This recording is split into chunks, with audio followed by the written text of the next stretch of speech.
Who gon' take it there? Who gon' take it there? Who gon' take it there? Who gon' take it there? Electricity, electricity, electricity, electricity. You know what's in the air. You know what's in the air. You know what's in the air. You know what's in the air. It's possibility. It's possibility. It's possibility. It's possibility. So Dave Smith went on Mehdi Hasan's show on Zeteo, however you say that. That's Mehdi Hasan's new channel ever since he was, I don't know, either fired or separated or marginalized by MSNBC over Gaza coverage. I believe he was fired. So he has this new platform, which has grown to be pretty big in a pretty short amount of time. And as most of us know, sort of independent YouTube or online-based media, streaming-based media seems to be doing a lot better than even the legacy media channels right now. So Mehdi Hasan seems to be benefiting from that at the moment and building a pretty sharp platform with a lot of focus on the Middle East and criticism of Israel, as that was what he was punished by MSNBC, the sort of mainstream media structure, for. So he doubled down on that, and good on him for doing it. He did this interview with Dave Smith, who is a comedian, comes from the kind of Legion of Skanks world, which is like edgy New York comics. They've always been more right-leaning, usually less explicitly political, although in the event of this most recent election, Dave Smith really went out on a limb for Trump. He's, I guess, a libertarian who talks a lot about foreign policy and advocated strongly for Trump as the anti-war option and wanting to defeat the war machine, the Democrat war machine, or whatever. So same pitch that a lot of these guys made, that the Trump administration and campaign themselves were making about why people should vote for Trump. And then obviously within the first 6 months of Trump's administration, he turns around and bombs Iran. And so at the moment, that seems to have blown over. We'll see what will happen. It does seem like the idea there was to strike them, to let them know that we're willing to strike them and we're willing to go to war with them. Particularly, Trump is willing to bypass Congress. He's willing to bypass, any constraints on military strikes like that and simply just do it at a moment's notice. And Trump likes to show that type of assertiveness, as he's shown in the past. That's his leadership style, and certainly the military is one of the historically one of the few things that the president does have absolute control over at a moment's notice, although the Trump administration is trying to expand the list of things that the president has absolute control over. So anyway, in recent weeks, Dave Smith has come out and apologized for voting for Trump and for advocating for Trump, and said that he should be impeached over this war crime, or this it is effectively a crime what Trump did. It was a violation of international law and also the Constitution, although the president apparently is not accountable to that anymore. And so Dave Smith said that he was wrong and that Trump is a warmonger like the rest, and that he regretted voting for him. Now, ever since then, Dave Smith has been kind of waffling on that, and once it seemed like there was effectively a ceasefire between Israel and Iran, Dave kind of pivoted to saying, if Donald Trump was just doing this one strike in order to bring Iran to heel and make sure this conflict didn't go any further, and then that's the end of it, then I'll give him credit for that. So, immediately going out on this strong language of saying Trump should be impeached and I regret voting for him and I apologize, which, to be fair, he said he would do that. He said he would apologize for advocating for Trump if Trump bombed Iran. So once Trump bombed Iran, he had felt that he had to stick to his word on that. And yet now he doesn't feel like it's as urgent of an issue because there doesn't seem to be the prospect of an actual war in Iran, although that's what we were talking about for a couple days there. That's what it was looking like. So Mehdi Hasan has a mostly cordial conversation with him here where they talk about, their agreements on foreign policy and the Trump administration and American foreign policy in general. And then at the end, Mehdi gets into grilling him a little bit on the sort of, hypocrisy of this position he's taking. How firm is his commitment to this position that Trump should be impeached, or that, he regrets voting for him? In this interview, Dave Smith does not come off as having a lot of certainty about that. And also the fact that, everybody knew that Trump governs this way. Trump has done this in the past. This is not the first time we've been here. And Dave Smith knew all those things about him before advocating for him. So, why? And what is it about this that is, surprising? And Dave Smith doesn't have a great answer for that either. So let me play those couple clips here real quick. We'll go over it, and then we'll move on to some other things. The truth to me is that I think if we look at what just happened with this war, and I do, look, while I'll bash Donald Trump, I called for his impeachment over launching it, I will also give him credit that he took the off-ramp that the Iranians gave to him, which is the biggest takeaway to me of this whole thing. It totally destroys the foundational claim that the neoconservatives have been making all these years, which is essentially that. And I think one that is reliant on some anti-Muslim bigotry in there is that the world could stand Joseph Stalin and Mao Zedong having nuclear weapons. The world can stand, Kim Jong-un and Vladimir Putin having nuclear. But these mullahs in Iran, if they get a nuclear weapon, they just don't care about their own survival. They're all a bunch of suicide bombers, and so they'll use it, and they don't care if they know that guarantees their own destruction. That's not what I'm seeing out of any of these conflicts. What I'm seeing is an Iranian government who clearly does not want to fight with the United States of America and does not want their own destruction, as most ruling regimes would rather rule than be destroyed. You've been pretty outspoken against Trump in recent days over Iran. As you say, you've called for his impeachment. But you voted for him. As recently as, 8 months ago? When was the election? November 2024. Why did you make that decision, and do you now regret it?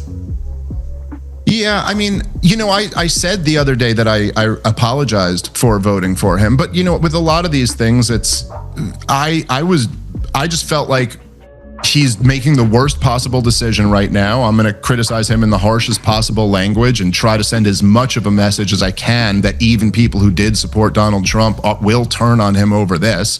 And I was glad to see that many other people who supported Donald Trump also had similar messages. But I think that my calculation is, I've talked about this extensively on my podcast, but my calculation of supporting Donald Trump, I think is kind of maybe the inverse or somewhat similar to your calculation in voting for Joe Biden or then Kamala Harris. It's you would agree that they were funding a genocide for the last year plus of their administration. It's just the overall calculation. You think that, I think probably one of these two people are going to be president and this one will be preferable to the other one. So this has always been my biggest concern about Donald Trump, though, was some type of war with Iran. So whether I regret the vote, I tend to think that was in the past. But at the time, I thought it was the best decision. Okay. Looking back at it, who knows?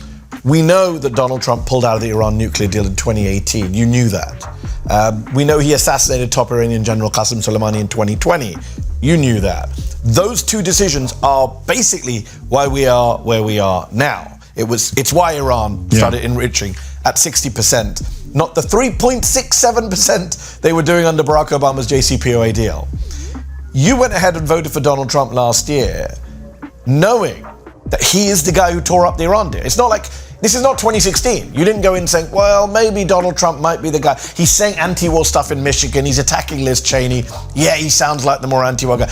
He had a record that you, Dave Smith, were aware of, killing Soleimani, tearing up the nuclear deal. So when he goes and becomes president and strikes Iran, that is on your hands too, right? You should have known that he was going to do that.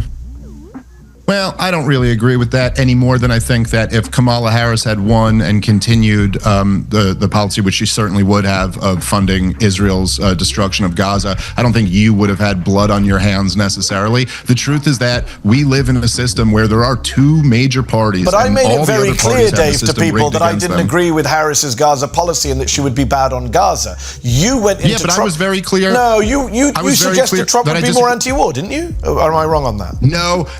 I mean, I said I always said going in, and I always was very clear on criticizing Trump for leaving the JCPOA and taking out Soleimani. I thought was a horrible decision that could have led to a catastrophe if not for Iranian restraint. But no, I was very clear on that, and I was very clear that the biggest concern with Donald Trump was Iran. I said from the very beginning that was the thing that was going to make me turn on him if he went in that direction. And also, I always knew it was inevitable that Donald Trump would mess up and that I would turn on him and be criticizing him. I wish he hadn't. Yeah, so the main thing that Dave Smith says here that I appreciate is pointing out the Islamophobia and anti-Muslim bigotry that takes place in these foreign policy conversations.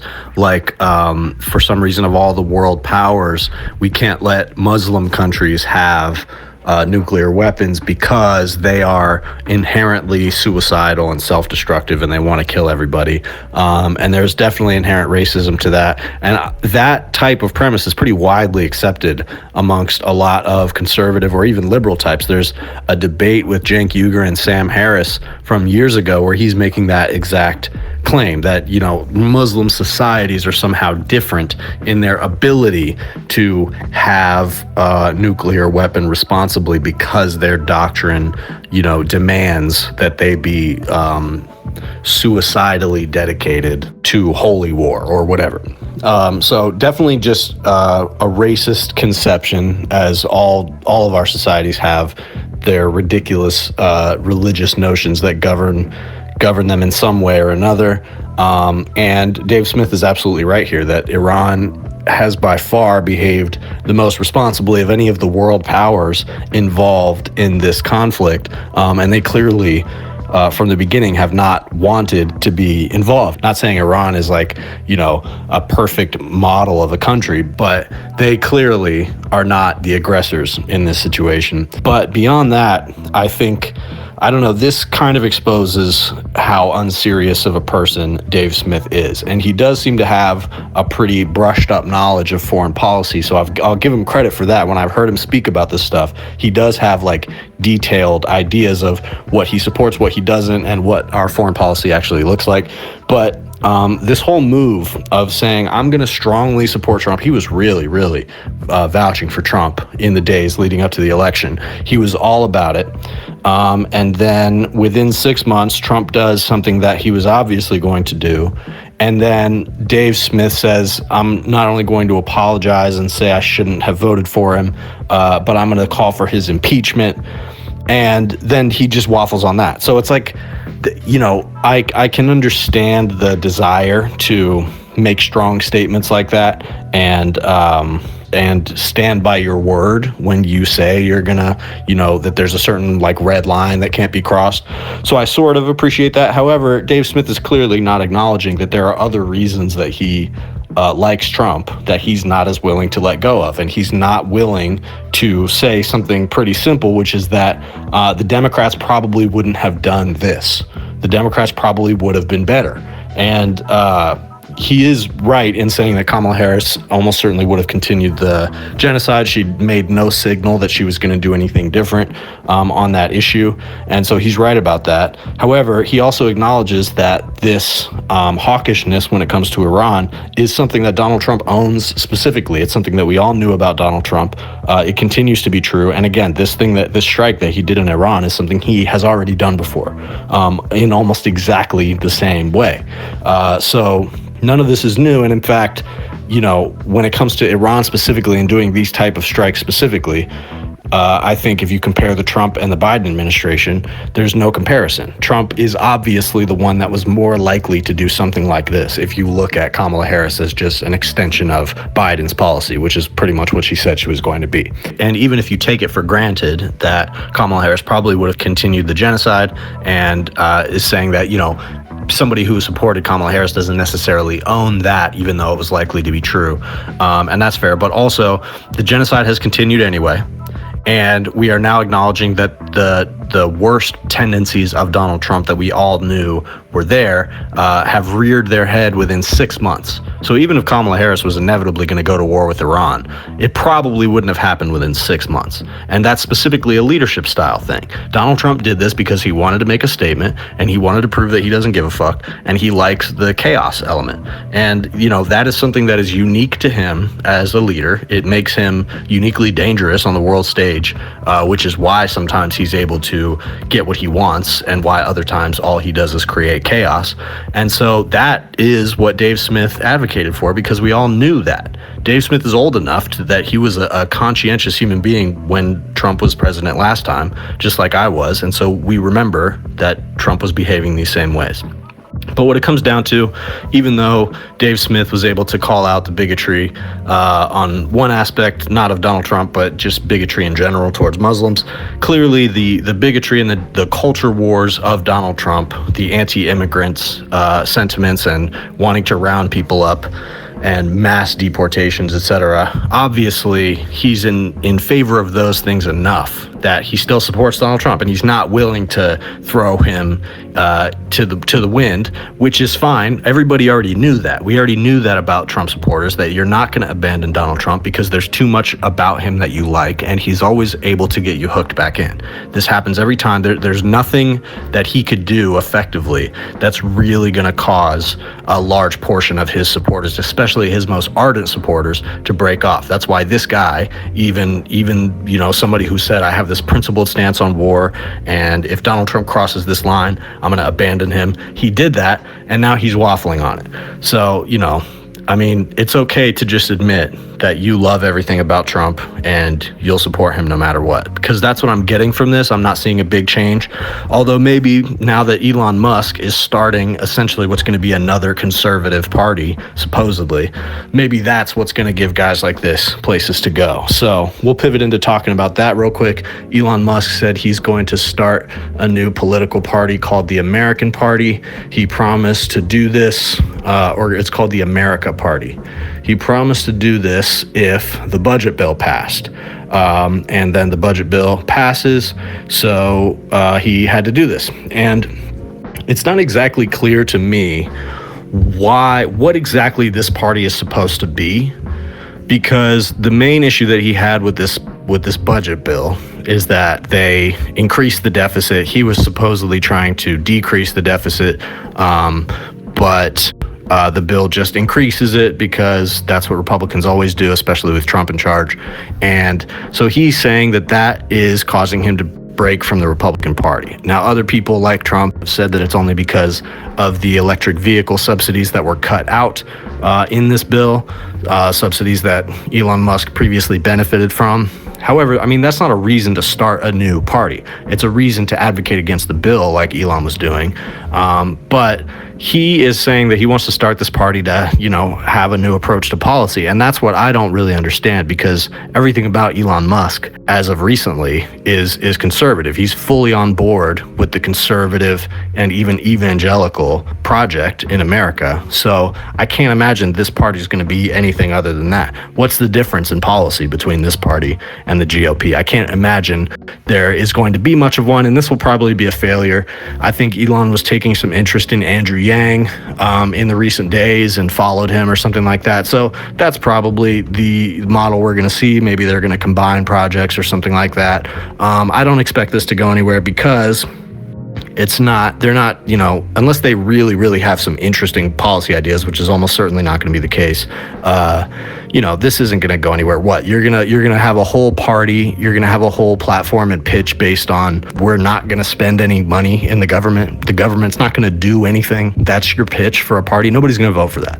So, you know, whatever. We'll see. Elon Musk is going to continue annoying us forever. We already know that's true. But if he can split the vote a little bit for the Republicans, and, you know, if overall more third parties can start breaking up the electorate a little bit and creating a little bit more of an even spread so that maybe we can actually make some progress outside of the two-party system, that'd be a good thing. And Elon Musk is saying so far that he wants to take a very targeted approach to try to shave off Republican support in certain high-pressure areas, essentially the same approach that Bernie Sanders has said that he wants independents to be taking in, vulnerable districts for Democrats. Run against those Democrats, get them out of there, and replace that with an independent seat, running on a progressive platform. So we're definitely not going to see any progressivism from anybody that Elon Musk backs, but this will at least be interesting to see how Trump is going to go after him in response to this. If you like this video, please like and subscribe, and if you really want to support, consider becoming a member. That's the best way to support this channel. I'm posting different kinds of stuff there, like podcasts that don't make it to the main channel, book reviews, movie reviews. I'm reading Catcher in the Rye right now. I'm probably going to review that on there.